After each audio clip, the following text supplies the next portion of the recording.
小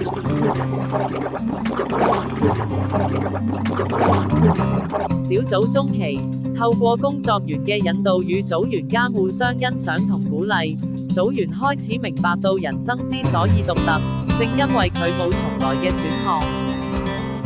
正係嗰啲跌倒嘅時刻，塑造咗佢哋嘅堅韌；正係嗰啲錯誤，讓佢哋學會咗成長；正係嗰啲遺憾，提醒咗佢哋係當下更加珍惜。